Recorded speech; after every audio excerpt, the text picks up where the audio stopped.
What's up guys, welcome back to another video. Hope you are all doing well today. Today I am finally going to do an updated video. I thought since the season's over, it's finished now, we've done all 11 rounds, I've managed to wrap up the title. Spoilers, I apologise. I get asked quite a lot for updated settings videos. So inside this you are going to find my controller settings, so you know, like your steering and things like that. Like any assists, anything like that I might run as well, first person settings, third person settings, and then also my suspension towards the end as well that I've been running on the bike for at least the last half of the outdoor season since switching to the KTM.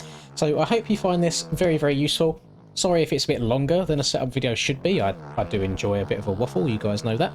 But yeah, hope there's something helpful in here for you. Let me know if you enjoyed it in the comments. Let me know if you've tried the setup afterwards and it works for you and I've saved you some time in any way. And yeah, just enjoy. Thank you very much. So we're going to go through all this page by page. Now, input 1, probably the most important tab out of everything. Obviously all of your controls and stuff here is wherever you want them to be, etc, etc. But this is where stuff gets a bit important. So direct lean is essentially what you input into your left stick, so left and right, is what the bike does, essentially. So if I've got this set to 100%, every tiny little micro movement that I make with my left stick, the bike will do.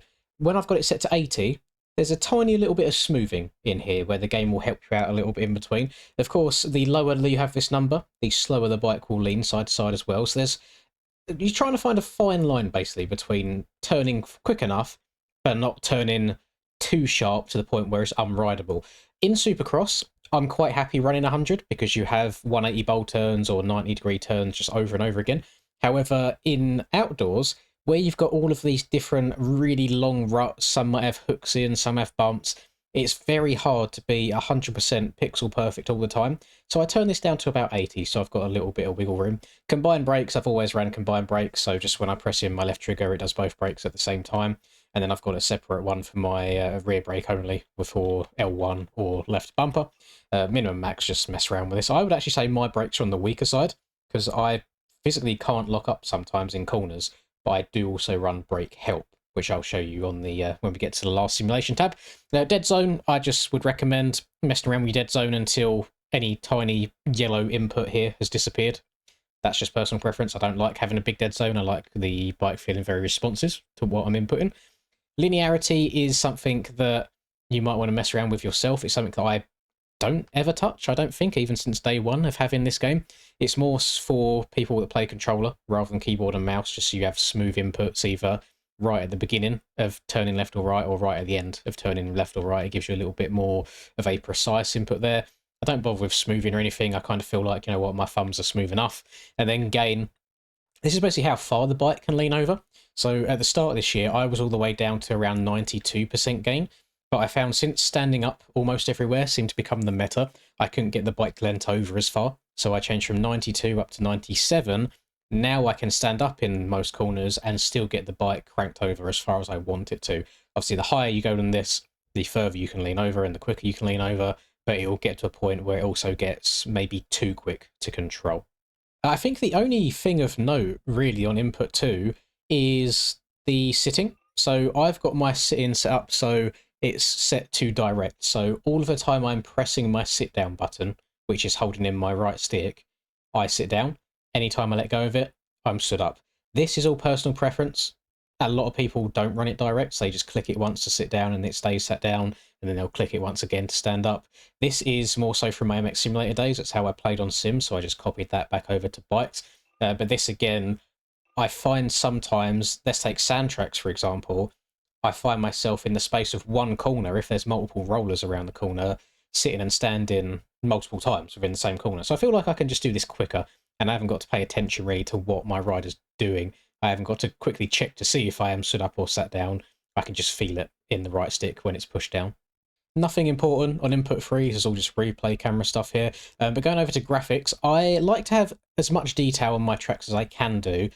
because of my streams. I feel like if I didn't stream, I'd probably turn a bunch of this down. I do keep 3D grass off because 3D grass is a huge impact on FPS, and I also have my anti-aliasing turned down quite a lot as well. Reason being is anti-aliasing is one of the biggest impactors of FPS in this game.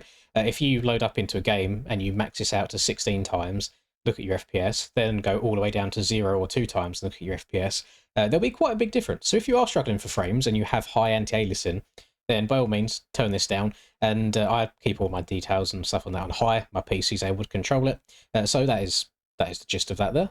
I don't think there's anything really too important in miscellaneous either. I've changed bandwidth. I mean, bandwidth you can have like low, medium, high, or very high. I have mine set to high. All of this affects is when you're in an online lobby, the lower the bandwidth, the closer to you riders disappear. So if you have this set to very high, you can basically see every rider all the way across the entirety of the track. If you have it set to low, when they get about 5 feet away from you, they disappear on your screen. This is more for FPS, so you haven't got to load in all the bikes all the time. Again, I keep mine on high because from a competitive standpoint, I like being able to see the riders at a certain distance in case there's any crashes or anything. And then I also don't want to go to very high because then it will take a massive impact on my FPS. And when you're racing, you kind of want as many FPS as possible. And then also, I just turn chat off in the racing so I can stay as concentrated as I can do. And then the simulation tab is probably the second most important one out of all of these. Field of view, I get asked all the time, so it was 115, 0, and 31. And then when I'm actually on the track as well, I can show you real quick. If we go to the track and I go into first person, if you press Control, is it Control C or Control V? No, it's Shift V, Shift C. So Shift and C on your keyboard, then it'll bring up CH at the bottom, and then using your arrow keys on your keyboard, you can move forwards and backwards. I like to move my rider all the way back. And then if you press Shift and C again, you can go up and down with your directional arrows on your keyboard, and I like to go all the way down. So all the way back, all the way down, 115 FOV, 0 till 31 pitch. That is how my rider looks. Feel free to just copy all of these settings. I've got nothing toggled on here, no lock to bike, HUD, nothing like that. Sometimes I'll put on the show rider stand, but that is more for the stream rather than myself, because again, I run direct sitting, so I know when I'm sitting and when I'm standing. For the third person view, if you want it also, I run follow bike 20%, 70%, 0%, and that gets me to have this lovely view that you see right here. If for some reason you want to copy my third person view at all, that's there for you. And then also coming back to here, so for riding aids, this is a bit of a controversial topic actually with the aids, because a lot of people will say that, well, quote unquote professional, but you use aids, and so I don't know, it's just how I learned the game. The automatic clutch is just so I can come to a stop like this, and I haven't got to hold my clutch in, the bike won't stall for me, so that's a big W. We also then have brake help, which again, going back to my input 1 tab here, it just stops me locking up the wheels quite as much, so it just helps me be a lot more consistent. We haven't got any like sit-in help, dab help, front lean, none of that, no traction, no lean help here. And then I've just got automatic tyre change, and all that does is, say you're done riding around, you go back to the pits, we haven't got to press this button here to refresh our tyres. It will do it automatically for me when I press to track again. That's all that is. So that is all of my settings inside here. Now we are going to move over to the important bit, which I think a lot of people want, which is suspension. Now, I tried quite a few different bikes at the start of this year. I think I messed around with the Gas. I tried Husky in testing a fair bit, tried the Yami in testing a bit, and it wasn't until a couple of rounds in when I finally decided to give the KTM a proper go and be a sheep and follow the meta that I started getting really good results. This setup that I've got on my bike right now is the same setup I've used every round since using the KTM, except for on Southwick, just because it's a much different type of track which required a different suspension. But all of my recent races, at least like the back half of the season, has all been on this, and it's got me good results and moto wins. So my settings here will be on the left. Anything in red is default, so by all means feel free to pause the video, take a screenshot, whichever you wish, so then you can work your way through all this. Don't mind giving this out now that the season's actually finished. Obviously didn't want to show it all off to everybody whilst the season was still going on, because sometimes suspension, when you get onto these really, really rough outdoor tracks and you're trying to push as fast as we are at the top, it can be make or break. It can be the difference of like a second lap, which is a lot at this sort of level.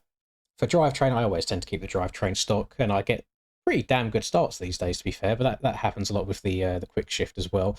And then finally onto the others tab, this is the old geometry, if you want to pause that. And then talking of quick shift, I realise I didn't mention that, sorry, in the last segment.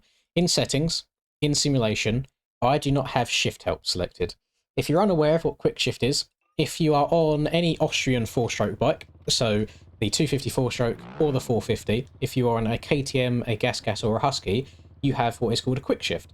So if I have shift help turned off in my settings, I can accelerate and shift up and down the gears as quick as I want to. See at the bottom right there, I'm going up into 5th all the way back down to 1st. Difference being, if you are not on an Austrian bike, you can do this on an Austrian bike as well though, to be fair, and I turn shift help on, what this means is if you look at the bottom right, I will still spam my change up and down gear button. You see it takes a lot longer to go up and down through the gearbox. That is the benefit of quick shift. That is why I ride the KTM over, say, that's a Yamaha, because Yamaha doesn't have that functionality. There's people out there that have full-on videos on quick shift and stuff like that, but that has been helping me get good starts as well, so I can go from 2nd gear to 3rd gear really quickly out of the gate, and I've had quite a few hole shots on the KTM at the back end of the season as well. So there you go. That is it. That is the 2024 Aerial MX European Champion setup in MX bikes. So that is all like my controls setup and my suspension that I've been running recently as well. Obviously we got quite a while now during the off season before any Supercross stuff happens. So if you do still have some upcoming outdoors races, if you take part in any sorts of series through MyMXB, then by all means feel free to copy and paste those and let me know what you think. It is worth mentioning, when it comes to the suspension side of things, not every suspension works for every rider. It kind of works in a similar way in real life, where depending on how fast you are, different suspensions will work well for you.